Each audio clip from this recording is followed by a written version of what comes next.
All right, guys, welcome back to another 619 Muscle TV training series video. Today we're going to be talking about intensifying techniques, how to up the ante, how to up the intensity in your chest training. Today's video, you're going to love it. It features IFBB Pro Jake Alvarez and NPC National Qualified physique athlete Ryan Cullenward. These two guys are monsters. They train their brains out, and they really have made some significant progress so far in the journey that we've taken them through in the weight room here at 619 Muscle and the gym San Diego. They're crazy athletes with a lot of experience already. I have utmost respect for them. I'm honored to be able to work with them on the gym floor, sharing the love of the iron with these guys. But you're going to really enjoy the intensity of the training that we bring, and I hope that you'll learn something today about maybe how to up the intensity and bring more productivity to your program.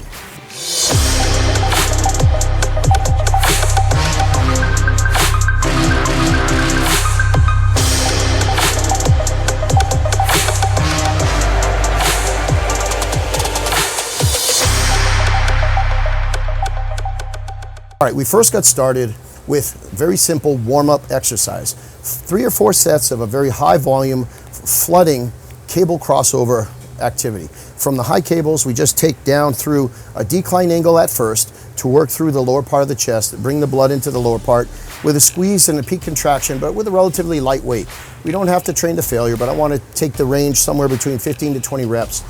Relatively quick pace so that we can get blood going into the muscles and be sure that we're going to stretch in between sets after we warm up so that the pecs, the shoulders, the rotators, everything has got a nice amount of blood engorged, ready to beat the crap out of them. You know, the other thing about starting with an aggressive, structured warm-up is that with a little bit of a higher volume, especially something like the cable crossover where we take it through a variety of angles to ensure we've got multiple angles to deliver blood to the muscles so that the entire chest area is warm, is we actually instill a little bit of fatigue. So we're pre-fatiguing the target muscle before we get to the heavier weights. Now this is an advantage from a bodybuilding perspective because of course heavy weights build bigger muscles. But the secret to training hard and training safe and training with a lot of intensity is to make light weights heavy. So if you keep that in mind while you're going through your hard training, the key is to train to the point of momentary muscular failure. The key is to push your body to the point where the target muscles can no longer contract with fairly strict form. Of course, we do bring in occasionally some loose form so that you're able to get even deeper into momentary muscular failure or deeper into fatigue. Because consider this, it's at the point where the muscle is no longer able to contract, even for a short second, while it's functioning, that you're actually sending signals back to the central nervous system to stimulate protein synthesis. That's the repairing process of building the muscles. So if your diet is rich in protein, rich in BCAAs and amino acids to fuel protein synthesis, supply the building blocks of the muscle, and your training is intense enough that you're hitting momentary muscular failure to the target muscles on a repetitive basis, ongoing through the entire workout, it's really the best way to maximize stimulation, so you're going to maximize your results. Keep that in mind. Momentary muscular failure throughout the majority of your workout after a good warm-up so that you can train safely. After our warm-up, we move on to our first working sets or our working combination of exercises. We used a variety of intensifying techniques in this combination. The primary mover, the primary exercise for this superset is an incline Smith machine. We did it with a slightly angled Smith machine. So you'll see with an incline bench at its lowest position, the incline is actually a little bit less than it would be a standard 45-degree incline. It's right about 30 degrees with the angle of the Smith machine itself taken into consideration. And the reason I prefer this is it takes the front delts and the shoulders a lot more out of the exercise, focusing instead on the pec major, especially the clavicular region, the upper part of the chest. So we're hitting bulking for the chest and really eliminating any problems that might occur with a history of shoulder injuries or any targeting and depletion of the shoulders, especially as we get deeper and deeper into fatigue. So we start with the incline Smith machine press.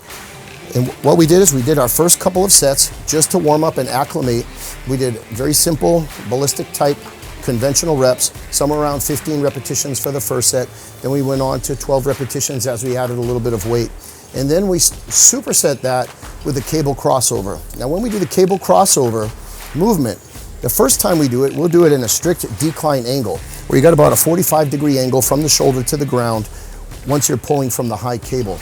And then we shift that gradually upward as we progress through the sets, so that we're targeting with the superset, fatiguing the entire pec region, so that at the end of the superset, we're actually coming across, even though it's from a high cable, we're coming more across around the midline of the chest. So we're really getting deeper into the entire chest area. Now, that's the second exercise of our superset. Now let's go back to our Smith machine, because we use actually 3 different intensifiers in the Smith machine exercise itself. The first set we did after our conventional style, straight up and down 12 to 15 ballistic rep sets, was we went on to do a slow concentric contractions. We did 10 reps where we chose a weight that we could perform a comfortable 10 to 12 conventional reps. And then what we did was we added some resistance along with a 5-second concentric phase. And there's been some new research out there that has shown what a lot of the old school guys have known for years, that slow concentric contractions really add a tremendous amount of time under tension to the concentric, which is the weaker portion of the repetition, creating a greater degree of fatigue and stimulation to the target muscle through its positive push. So if you take a 5-second concentric rep and then you come down with a little bit of resistance during the negative as well, you're going to get some real crazy intensity. Try this yourself. Have your training partner actually give you some resistance in the eccentric phase while you're hitting a 5-second positive phase. This is a very, very intense type of training style. After we do around 8 to 10 reps, and if you're watching the video, I'm really watching the guys closely to make sure that they can complete the contractions safely with a very careful form. We hit 8 to 10 reps, and then right away we're going to jump into ballistic pre-fatigued repetitions for as many as they can go, with some assistance throughout, usually around 5 to 10 repetitions of just explosive reps. Now, if you think about the way that this works functionally, we're targeting not only the endurance muscle fibers and the slow contracting fibers through the slow concentric reps, but we're also at the end where the fatigue is tremendous within the target muscle, we're starting to add some explosive movement as well, which is going to get into those type 2B explosive fibers. This is crazy. It's kind of a backwards look at how we do sometimes the ballistic type training, and then we drop into some eccentric phase, slow reps, but we're going to get there. So then after that, we'll jump right back into our superset with the cable crossover to really smoke that target muscle through a variety of angles like we talked about earlier. Rest and stretch. The training partner will go, and then between Ryan and Jake, the second round of intensifying set that we did was we went back to the Smith machine and we performed slow eccentric phase contractions with an explosive up and then a 5-second negative. Now this is challenging because I added a little bit of dynamic pressure to the eccentric phase. What I want is to ensure that the guys are failing somewhere between 8 to 10 repetitions. I'm very careful with the resistance I apply. This is a technique actually that I stole from Coach Milos back last year, where he crucified my chest through a couple of painful workouts. But the truth is, if you're very careful when you're adding extra resistance to the eccentric phase, you're really going to get deep into stimulating with increased time under tension, deep into all of the different muscle fibers as the different muscle fibers fatigue through the course of the 10-rep set. After that, we did another ballistic set with some assistance, because there's really no gas left through any of the endurance fibers and the intermediate fibers through that set. We add some ballistic explosive repetitions with assistance, and after probably about 5 or 6 repetitions, these guys are hitting momentary muscular failure and beyond. So we're taking their pecs really through the entire rep range of all of the different functional components of the different muscle fiber types through all of that chest, especially the upper pec and the clavicular region. So we're really getting aggressive stimulation. We want to create aggressive 3-dimensional look to these guys' chest. And you're going to see it's actually worked pretty well so far. These guys are getting rounder, they're getting fuller. It's an exciting way to watch the body change. Again, that would be supersetted with the cable crossover from a variety of different angles. We'll hit the low angle, then we'll hit the midline, squeeze, peak contraction in the cable crossover to the point of momentary muscular failure with strict form, probably around 12 to 15 repetitions. So you choose a weight where you're going to hit momentary muscle failure with a strict form, but you want to make sure that you're hitting failure. You don't just go through any of the sets, just going through the motions. All right, after that combination of exercises, we went on to the dumbbell fly. The dumbbell fly in an incline position, we choose a weight where we can do somewhere between 8 to 12 repetitions with a challenging but controllable form. Slight bend in the elbow to take pressure off of the shoulders, chest up with a slight arch in the lower back, so this way here you're really isolating chest. Dropping the shoulders, keeping the chest elevated is going to keep constant stretch throughout the upper part of the pec major. This is going to keep you safe while you're doing this and eliminate some of the stress on the shoulder. Get a full contraction, extending the elbows at the top of the movement, so we're ensuring a good peak contraction through the center part of the chest. We're going to hit 8 to 12 repetitions, and I'm watching the guys because they're going relatively heavy considering the failure and the fatigue that they've built up through the first superset. We're going to do a set of flies, around 15 repetitions, to begin to acclimate the guys to the next movement. But then once they're comfortable with that fly movement on an incline bench with the dumbbells, now we're going to move into our intensifying technique. What I like to do is an isolation exercises on occasion, such as this, followed immediately by a compound movement. So once the guys hit momentary muscular failure or very close to it with a strict form in an incline fly with the dumbbells, as you'll see in the video, then we move them on and immediately turn the fly movement into a pressing movement. Now the pressing movement, as you know, is a compound movement. It involves front delts, it involves some triceps, it taxes a little bit more on the stabilizers, but that's okay because the target muscle, the clavicular part of the upper chest, is already smashed. So by taking it through with the assistance of the compound movement and the assistive muscles in that movement, we're able to push through usually somewhere between 5 to 7 extra repetitions. So we're taking them to the point of strict momentary muscular failure and then beyond with some careful assistance from a spotter deeper into momentary muscular failure, not only through the endurance muscle fibers and the intermediate fibers. We're actually stimulating some of the stabilizers, we're stimulating the rotators, the front delt, triceps get involved a little, but then we're also pushing them deeper and deeper into a ballistic momentary muscular failure through the type 2B fibers, because those fibers will kick in after you're getting done with the controlled fly movement. You're getting into an aggressive, explosive type movement with the concentric push through the incline press. We're really getting deeper and deeper and deeper into total muscle fiber failure through the entire target muscle. So we do that 3 times, then the guys are good. But wait, there's more. So now we move on to a machine flat press. We've got a really cool machine, comes from a company called Arsenal Strength here at the gym San Diego. You can use any conventional flat press. I prefer this one because we can get a little heavy and it's very convenient for me to be able to spot the guys and give them some assistance so we can push them deeper and deeper into momentary muscular failure. And what we're going to do in this case is we're going to bring back some old school intensifying technique from Arthur Jones, who was the designer of the Nautilus machines back in the day.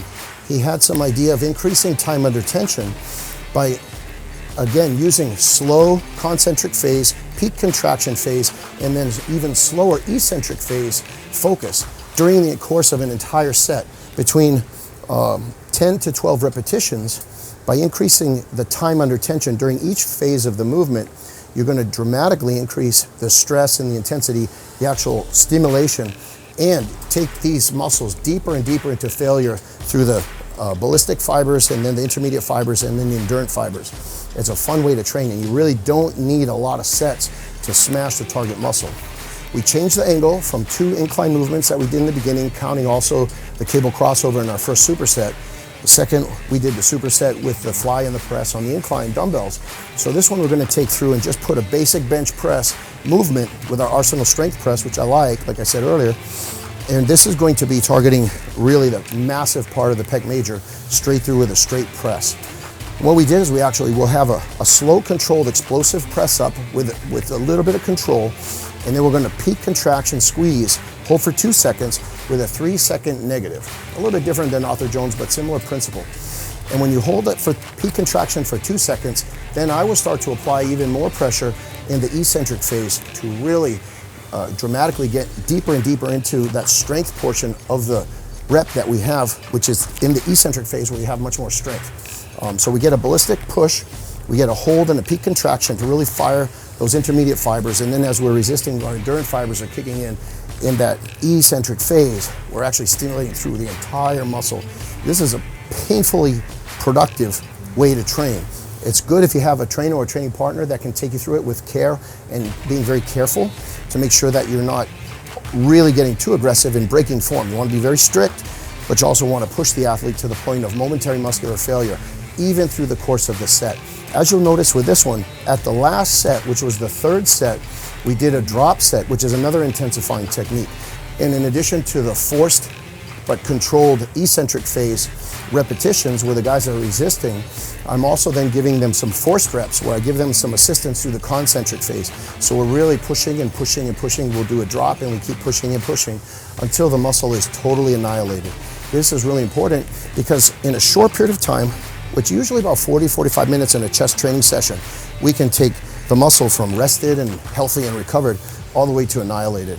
But we're stimulating deep, we're stimulating safely, we're putting very little stress on the joints overall, but we're going and making a lightweight, heavy, incorporating fatigue, but incorporating really stressing each phase of the muscle contraction in the rep through the concentric, the peak contraction, and the eccentric phase. At the same time, we're doing a variety of rep speeds that have all been shown through science, but also through experience, to really stimulate different parts of the muscle fiber. So by the time we're done, the entire chest, all the different fibers and all the different angles are smashed. Next, we moved on to our final exercise, our finisher, which is a modified close grip pressing movement on the assisted pedal of the pull-up machine. Now you could do this on a bar or you could do this on any type of flat bench machine. I like to do this one because it allows a little bit more dynamic motion.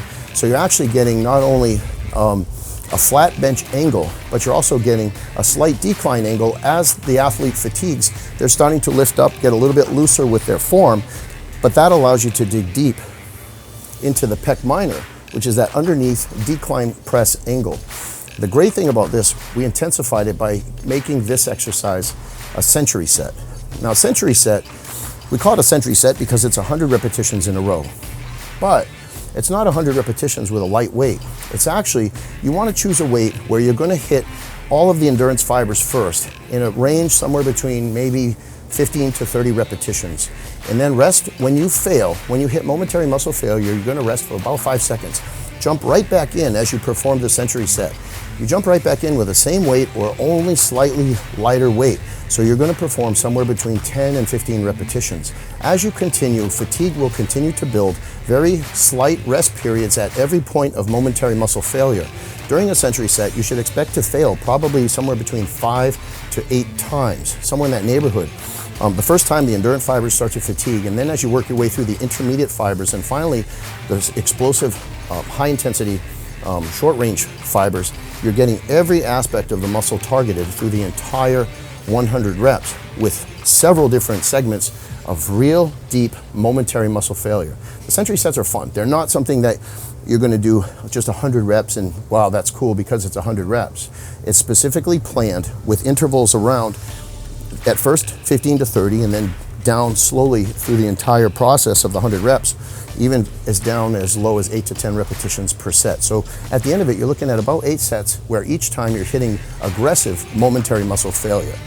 That wraps it up as far as chest goes. We smash starting from top to bottom through the entire chest with the different angles that we hit with our hand placement and the different volume. You're getting every muscle fiber from every angle, the flies, the presses, the close grip at the end. Your chest will be annihilated. These guys are gonna be sore for several days.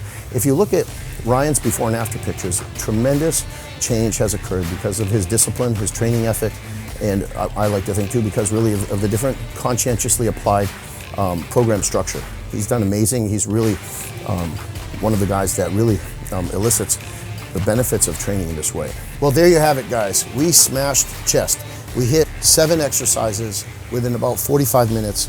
We annihilated chest. Both Jake and Ryan are showing crazy improvement. We're targeting upper chest as a focus, but with several different intensifying techniques. I hope that helped you guys really be able to see different ways that you can strategize rep pace, time under tension, with some assistance, explosive repetitions, slow reps, slow concentric, slow eccentric, supersets, and drop sets, all to intensify your training. Oh, and century sets as well.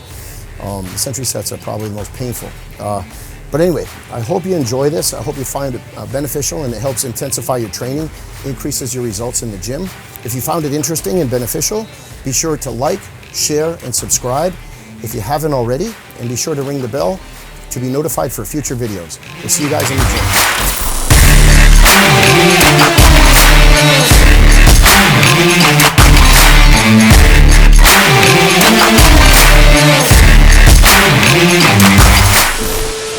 I'm out of practice. Okay, ready? All right, guys, welcome back to another training video. All right, guys, welcome back to another training video here in our 619 muscle training series. Hold on. Let that phone stop ringing.